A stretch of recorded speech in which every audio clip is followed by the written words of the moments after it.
When most Singapore homeowners want to sell their properties, they need to check a government website to find out which races they can sell to. For example, an ethnic Chinese may be told that they can only sell to Chinese and Indians, but not Malays. Incredibly, this website has been instrumental in solving racial segregation. Why would the government have such a website? And how can it solve segregation? To answer these questions, we need to turn the clock back to the 1960s, when racial enclaves were prevalent in Singapore. Some parts of the island had Malay majorities, and others had Indian majorities. Even the Chinese, who form 3/4 of the population, form enclaves based on their ancestral region of China. Racial tensions were not uncommon, with racial riots erupting thrice that decade. Singapore was then also experiencing rapid population growth. Her population was doubling around every 10 years. To solve housing shortages, Singapore created the Housing and Development Board, or HDB for short. The HDB built enormous amounts of public housing. Unlike other countries, public housing was designed not just for lower income households, but also middle and upper middle income households. By 1980, 2/3 of Singaporeans live in public housing, which were also known as HDB flats or simply flats. That proportion now stands at 81%. Public housing was weaponized to reduce segregation. The government made sure that each neighborhood had a good mix of housing. They all had small flats and big flats. So lower income households typically took smaller flats, while higher income households bought larger flats. More importantly, flats in every neighborhood were initially sold to a balanced mix of racial groups. But before long, as people started reselling their flats on the open market, new racial enclaves started emerging. More and more Malays were buying flats in places like Teban Gardens, while Chinese were increasingly buying flats in places like Ang Mo Kio. The start of new ethnic enclaves worried the government. In 1989, then Minister for National Development S. Tanabalan implemented the Ethnic Integration Policy, or EIP for short. At its core, the EIP imposes maximum limits on the total percentage of a neighborhood's flats that may be owned by a certain ethnicity. There are also similar limits on individual blocks of flats. When these limits are reached, no further sale of flats to the affected group is allowed, unless the seller and the buyer belong to the same ethnic group. This is because resale transactions between members of the same ethnic group would not further increase the proportion of affected group in the given area. Singapore's racial composition has been largely stable at around 76% Chinese, 15% Malay, and 9% Indian and others. When it started, the EIP's maximum limits were as follows. Each neighborhood could be at most 84% Chinese, 22% Malay, and 10% Indian and others. Neighborhoods are composed of many blocks of flats, so the limits on individual blocks of flats were somewhat looser. Each block of flats can be at most 87% Chinese, 25% Malay, and 13% Indians and others.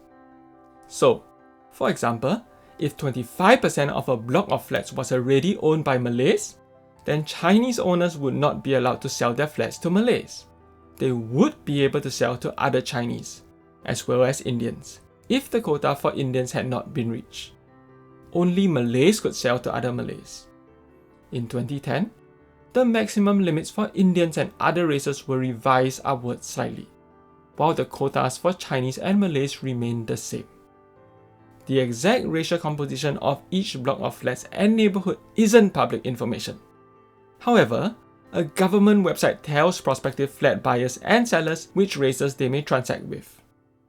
Because of the EIP, racial enclaves are a thing of the past. Malays and Indians are not totally absent from any neighborhood, and also do not form a majority anywhere. A policy like the EIP is far from common. Here's how then Deputy Prime Minister Tharman Shanmugaratnam described it in 2015. The most intrusive social policy in Singapore has turned out to be the most important. and it has a level of intrusiveness that doesn't come comfortably to the liberal mind. What is it? Housing estates. Why was it so important?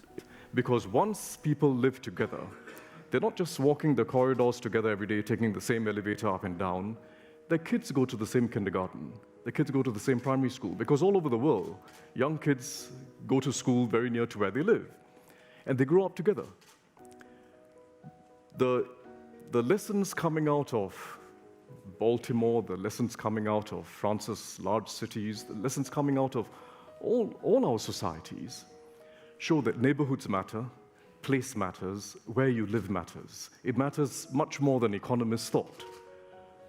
It matters tremendously in the daily influences that shape your life and the traps you fall into.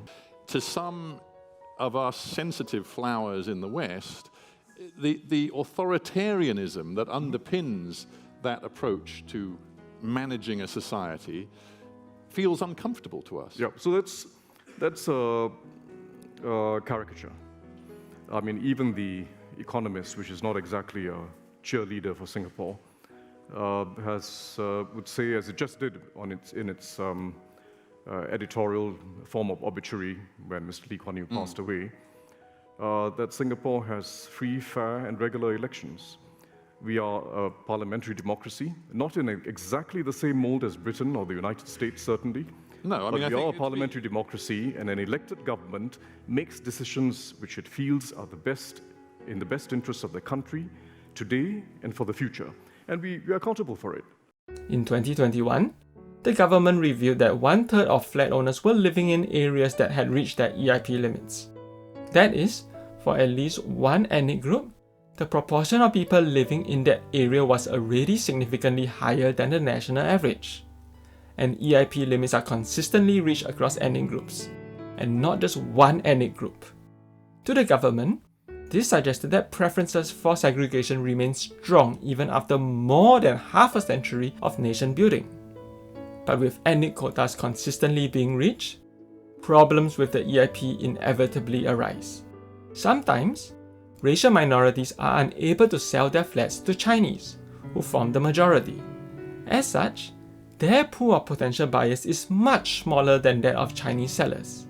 So, a flat that cannot be sold to a Chinese may command a lower price than a flat that can, or may take a longer time to sell. And this is especially unfortunate because the ethnic group with the lowest average income is also the ethnic group that is most reliant on public housing. From the census data, almost 97% of Malay residents live in public houses, right? Whereas among Chinese and Indian residents, that ratio is about 80%.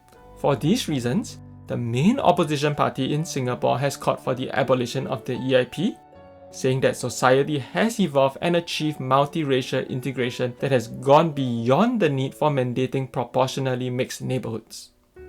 However, it has recently softened its stand.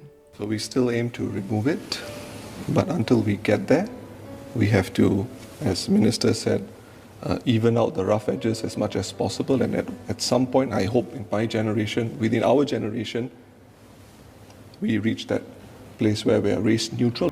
Indeed, regardless of how one feels about the EIP, one cannot deny its importance in shaping Singapore and making it unique.